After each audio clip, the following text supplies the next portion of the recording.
നിലവിൽ തിയേറ്ററുകളിൽ പ്രദർശനം തുടരുന്ന ഭബഭയുടെ കളക്ഷൻ വിവരങ്ങൾ ഇപ്പോൾ പുറത്തു വരികയാണ്. ആദ്യ ദിവസം ആഗോളതലത്തിൽ 15 കോടിയായിരുന്നു ചിത്രം നേടിയിരുന്നതായിരുന്നു കണക്ക്. എന്നാൽ റിലീസ് ചെയ്ത് 14-ാം ദിവസം പിന്നിടുമ്പോഴേക്കും കളക്ഷനിൽ വലിയ രീതിയിലുള്ള ഇടിവ് ചിത്രം നേരിടുന്നുണ്ട്.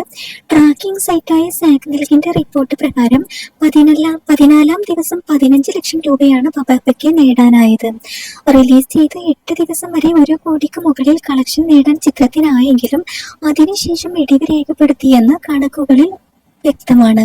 സാഗ്നിൽക്കിന്റെ റിപ്പോർട്ട് പ്രകാരം 25.05 കോടിയാണ് കേരളത്തിൽ നിന്നും ഇതുവരെ ചിത്രം നേടിയത്. കർണാടക 1.16 കോടി, ആന്ധ്ര തെലുങ്കാന 14 ലക്ഷം, തമിഴ്നാട് 51 ലക്ഷം എന്നിങ്ങനെയാണ് മറ്റ് സംസ്ഥാനങ്ങളിൽ ഭബഭ കളക്ഷൻ കണക്കുകൾ.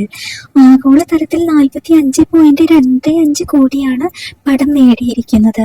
ഇന്ത്യ നെറ്റ് 23.10 കോടി, ഓവർസീസ് 18.10 കോടി, ഇന്ത്യ ഗ്രോസ് 27.15 കോടി എന്നിങ്ങനെയാണ് മറ്റു കണക്കുകൾ. പുതിയ അപ്ഡേറ്റുകൾക്കായി കാത്തിരിക്കാം.